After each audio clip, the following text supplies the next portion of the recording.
Qu'est-ce que c'est drôle. Partons de ce qu'on peut faire. C'est la louable. question qui a Tanguy ressemble à Inoxtag. Hein? Tanguy ressemble pas à Inoxtag, les mecs, vous êtes fous, quoi. été posée Mais c'est quand même à louable. l'instant, puisqu'on a un député du Bloc central qui dit que ça dépend de ce qu'on peut faire à l'Assemblée. Alors, partons de ce qu'on peut faire. C'est vrai. Ça fait une semaine que je le dis. La règle choisie par le gouvernement fait que sur la partie recette, c'est fini. On ne peut plus ajouter de Alors c'est très pour ceux qui nous regardent, c'est très technique. ben, c'est ça une veut règle dire- qui s'appelle règle de l'entonnoir, qui fait que quand vous reprenez en l'espèce, François Bayrou a repris le budget de Michel Barnier, il ne peut pas. Il a choisi de reprendre. Non, vous avez attendez, raison. plus exactement. Il reprend le budget de Michel Barnier Là où il en était. tel qu'il a été adopté Absolument. au Sénat, donc y compris avec une Oui. partie des concessions qui avaient été Oui. déjà celles de Michel Barnier. Et donc ce budget-là, il est figé. Donc pour répondre à Richard Ramos, par exemple, il cite mon ami Jean-Paul Mattei, qui est mon ami Jean-Paul Mattei, qui effectivement Modem. est un député du Ancien Modem, président des députés un Modem à député du l'Assemblée, Modem qui est d'accord avec moi, par Ouais. exemple, sur le fait qu'il faudrait augmenter les taxations de rachat d'actions, le seuil de la flat tax, tout ça sera impossible.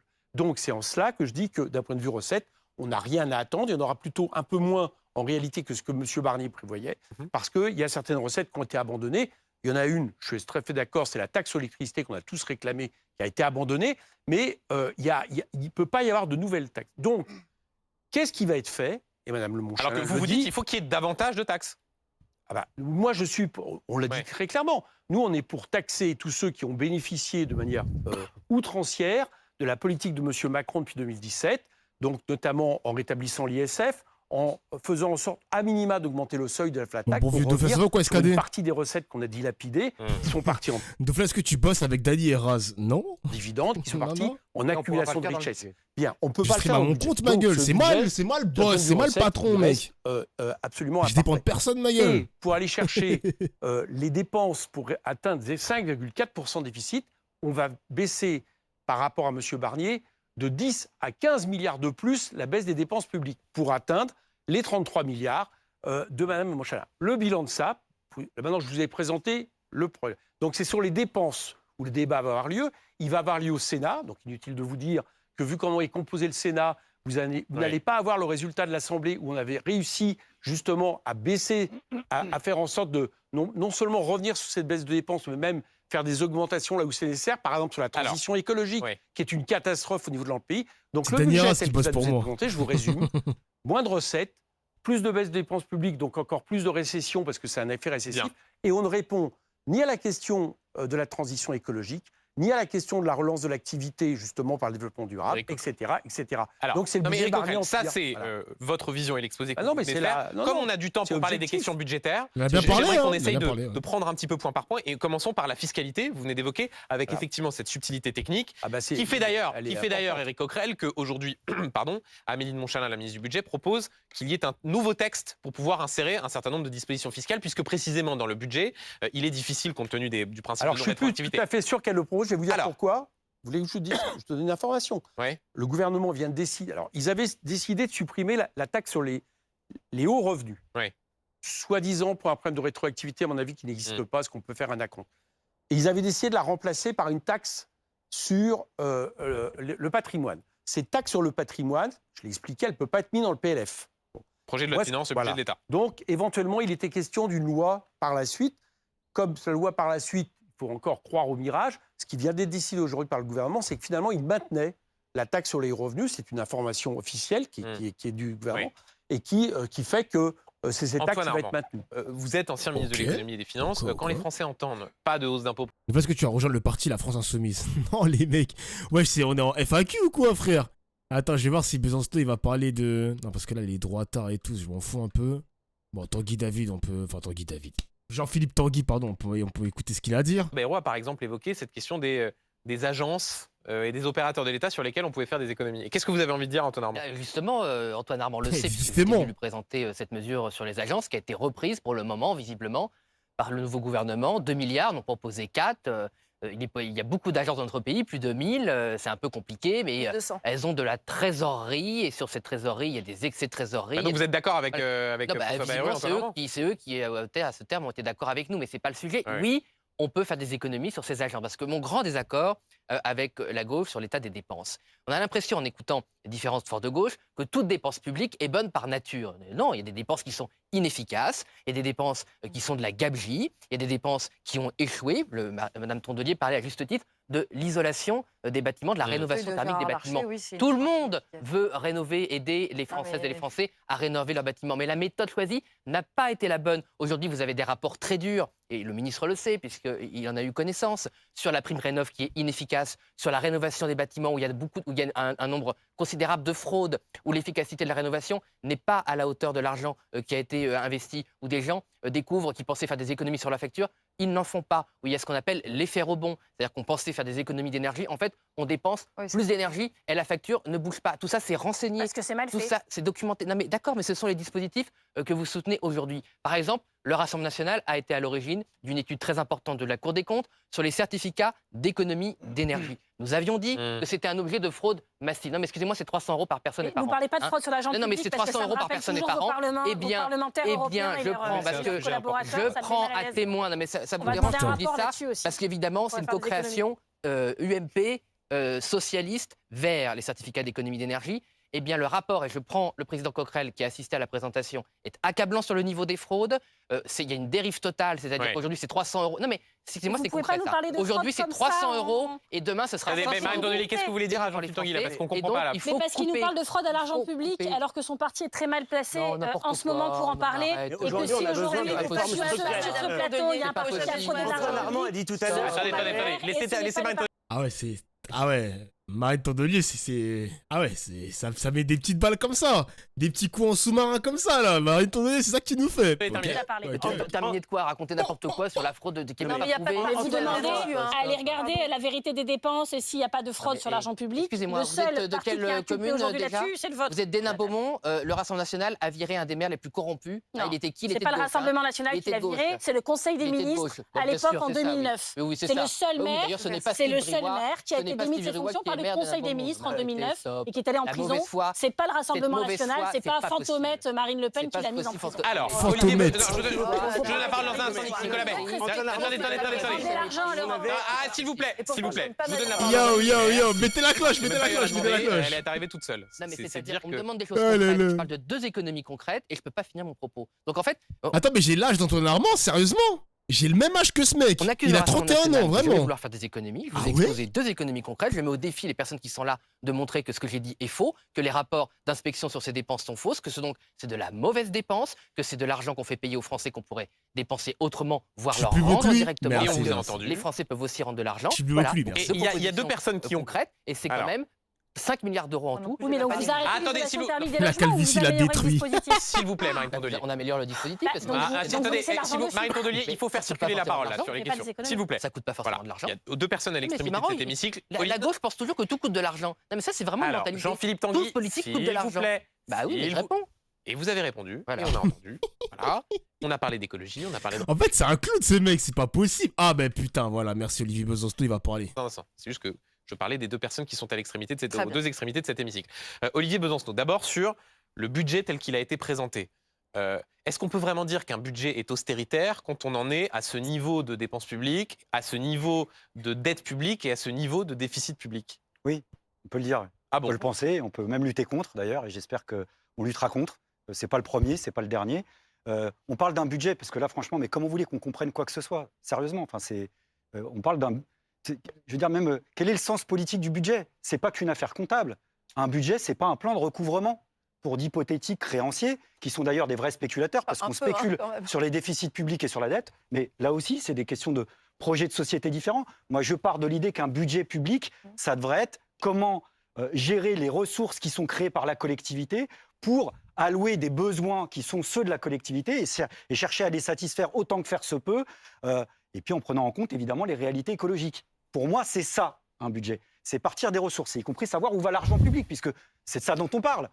Il y a quand même 200 milliards par an qui partent aux entreprises. Ça a été une trajectoire longue de politique libérale qui s'est effectuée sous des gouvernements de droite comme de gauche, qui fait qu'aujourd'hui, on a un capitalisme qui vit sous perfusion. Oui. Et ce qui paraît à l'administration et à la fonction publique, c'est quoi? Mais attendez, je vais vous citer un autre exemple, puisque vous me parlez du public, je vais vous parler du privé. Vous voyez, quand un groupe comme Auchan, qui fait 2400 suppressions d'emplois, 2400 licenciements, touche 500 millions de crédits d'impôt compétitivité d'emploi, c'est l'argent du public. C'est l'argent des impôts qui devrait servir théoriquement, d'après moi, bêtement, comme un... Je vais arrêter de faire mes courses à Auchan, hein. Je vais arrêter, hein. 500 millions d'euros d'argent public, mais ça licencie.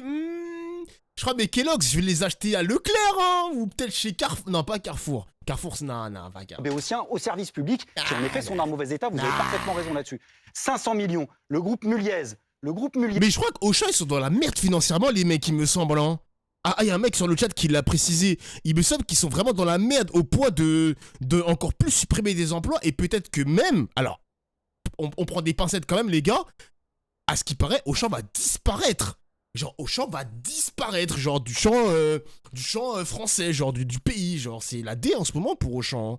C'est pas ouf, hein. Yes. Ah, ça faisait longtemps. Dans un autre groupe. Mais oui, mais c'est l'effet. Peut-être que ça vous dérange. J'espère ne pas vous perdre cette fois-ci. Le groupe Muliez, la famille Muliez, c'est pas Auchan, c'est Decathlon. C'est Decathlon aussi. Decathlon, la famille Muliez touche 1 milliard de dividendes. Comment vous voulez qu'on pète pas les plombs et qu'on se dise qu'un minimum, ça serait quand même bien que l'argent public, mais vraiment le b.a.-ba du b.a.-ba, cesse de financer la spéculation. Donc moi, je pars de l'idée qu'aujourd'hui, il y a pas beaucoup de jeux où vous remportez à 3 fois la mise. C'est le cas d'une toute petite minorité. Parce qu'en réalité, les déficits, je vais vous le dire comme je le pense, c'est un immense marché lucratif. Parce que l'État endetté emprunte. Alors on dit les marchés financiers, c'est parce que c'est les marchés financiers. Mais juste là, Olivier Besançon, je fais une parenthèse, vous dites les plus aisés. Moi, j'ai bien lu, il y a cette contribution qui est prévue, une taxe sur les super patrimoines. Voilà, avec un rendement, ce que dit Yves Monchalin tout à l'heure sur le FFTV. Ils vont pas y arriver. 2 milliards d'euros. Les groupes Muliez, c'est pas la famille qui sont des aristocrates avec des chapeaux pointus et tout, là. Je crois que je confonds avec d'autres milliardaires. Il y a 2 frères qui ont des putains de chapeaux de je sais pas quoi, là. Non, c'est pas eux. Je vois, il y a un vieux... Ouais, il est très vieux, le mec. Il a quel âge, wesh? Une fortune de 52 milliards d'euros. Damn! Il est pas de vieux, ce mec. Ah, je confonds avec... Ça, c'est le Ku Klux Klan. Non, je confonds avec... je crois que c'est le groupe Chanel, les mecs. C'est Chanel, ouais, je crois que c'est Chanel. Chanel, frères. Les frères Wertheimer. Ouais, c'est eux. Ils ont vraiment des têtes, ça se voit que ça transpire la thune. Ça se voit qu'ils font les mêmes dîners que dans Succession, la série, les mecs. Ça se voit, wesh. Ça se voit que ça pue l'argent, gros. Putain de merde. Ça se voit, mec. Ça se sent. On sent l'argent dans leur calvitie. Ça se sent, gros. Je vous ai expliqué pourquoi tout à l'heure. Antoine Armand, sur les revenus. Antoine Armand a confirmé. Ils ont plein de filiales, Muliez, ouais. Ils ont Leroy Merlin aussi. Qu'il n'y avait pas cette taxe. C'est ce qui est annoncé par le gouvernement. Benjamin Duhamel. Oui. Vous avez vu tout à l'heure, je vous ai expliqué qu'il n'y aurait pas de nouvelle taxe. Oui, ça c'est ce que Antoine Armand a dit que j'avais raison pour les raisons noires. Donc ne reprenez pas cette information. Il n'y aura pas cette taxe. Nous l'avions voté en première partie des recettes. Nous avions voté 50 milliards de recettes en plus qui baissaient les déficits en dessous de 3%. Alors Olivier Besançon termine, puisque j'ai fait une parenthèse, je referme la parenthèse. C'est gentil, merci. Donc ça dépasse d'ailleurs le seul budget Bayrou. C'est une tendance lourde que j'essaie d'évoquer, qui fait que proportionnellement, même les économistes libéraux s'accordent là-dessus, l'origine des déficits est plus lié à un problème de recettes qu'à un problème de dépenses. Globalement, même s'il y a des questions de dépenses. Si, même les économistes libéraux le disent. Et pourquoi ? Parce que l'État, en conscience, depuis des années, a décidé de se priver de revenus en défiscalisant les mouvements de capitaux, la spéculation. Il y a une différence, parce qu'on fait souvent la comparaison avec les ménages. Nous, on nous parle de budget, alors évidemment, on transpire, on sait ce que c'est qu'un problème de dette. Mais le problème, c'est qu'il y a une différence entre les ménages et l'État. C'est que moi, je ne me lève pas le matin en me disant, tiens, à la fin du mois, je vais gagner 3 500 €. Parce que je vais fixer moi-même ce qui va rentrer dans mes caisses. L'État le peut, puisque chaque année, au centime près, l'État décide de ce qui rentre ou pas dans ses caisses. Donc, premier gain substantiel, les riches sont défiscalisés. Deuxième gain, ça crée des déficits, on culpabilise et on dit à la majorité de la population, vous allez renoncer à un certain nombre de droits et surtout pas d'augmentation de revenus. Donc, marge supplémentaire pour le profit, je termine là-dessus. Le dernier étage de la fusée, la dette, on emprunte à des marchés financiers qui sont des banques, qui spéculent dessus, avec un effet boule de neige, qui fait que quand les taux d'intérêt réels sont supérieurs à la croissance, on a une part spéculative de la dette. Donc moi, je réclame une chose simple. Avant de nous embrouiller avec des chiffres qui nous plombent et qui nous traumatisent, parce que 3 000 milliards, évidemment, ça nous perd. C'est une réalité. Non, mais peut-être. De oui, c'est la réalité. Non, mais peut-être que c'est la réalité. Mais moi, je vous demande une chose, c'est une commission d'enquête publique, un audit pour savoir. Une commission d'enquête pour savoir combien net déficit. Non, mais public. Qu'est-ce qu'il y a dans cette fameuse dette ? Quelle est sa part spéculative ? La dépense publique, notamment. Excusez-moi, mais j'ai une question, monsieur Besancenot. Moi, j'entends ce que vous dites. Bon, intéressant ce qu'il dit. D'un certain point de vue, ça se défend en partie. De votre point de vue. Non, mais. Ce soir, non, pas du tout. C'est pas mon point de vue. Mais je sais pas pour qui c'est le plus problématique. Ce n'est pas mon point de vue. Non, mais quand on a des points de vue différents, on a des points de vue différents. Il y a des points de vue différents. mais sur la surbureaucratisation. Moi, je suis maire d'une commune, je peux vous dire que pour certains projets d'aménagement, il faut parfois 6 ans à cause des normes qu'on empile les unes sur les autres, aussi de la suradministration, du fait qu'il y ait des doublons, du fait aussi qu'on invente des agences qui nous emmerdent matin, midi et soir. Emmerde. Qu'est-ce qu'on en fait? Et ça, Alors là, s'il vous plaît, ça coûte cher. s'il vous plaît, juste pour que... Attendez, juste parce que Nicolas Bay... Oui, Claire, non, mais Nicolas... Non, mais vous allez parler, mais Nicolas Bay a moins parlé. Donc, je vais rebondir justement sur Nicolas Bay. Olivier Besancenot, parce que en philosophie fiscale, moi je pense que ce qui est juste, c'est d'avoir une fiscalité qui est modérée sur les revenus du travail, raisonnable sur le capital et plus forte éventuellement sur les flux financiers. Tout ce qu'a fait les gouvernements d'Emmanuel Macron depuis 7 ans, 8 ans, c'est le contraire. C'est-à-dire, on remplace l'ISF par l'IFI, c'est on taxe uniquement le patrimoine qui est enraciné. On frappe très durement les revenus, c'est ce qui est prévu, 20 milliards de plus comme ça. Et les flux de capitaux, en effet, c'est à la spéculation, elle est moins taxée. Et donc, il faut faire exactement le contraire. Mais ce qu'il faut bien comprendre, c'est comment on peut accepter que la France, où le niveau d'imposition est le plus élevé d'Europe, comme ça a été rappelé par Antoine Armand, 47% de notre PIB en prélèvement obligatoire. Eh bien, qu'est-ce qu'on a? On a un budget où on va ajouter 20 milliards d'euros d'impôts supplémentaires. On nous dit c'est formidable, ce sera ni les actifs ni les classes moyennes. Donc ce sera en clair ce qu'on appelle les hauts revenus, à tort ou à raison, reste à les définir. Et surtout, on sait très bien que lorsqu'on frappe les hauts revenus, d'abord ils ont souvent certaines capacités d'évitement fiscal et on peut guère leur reprocher.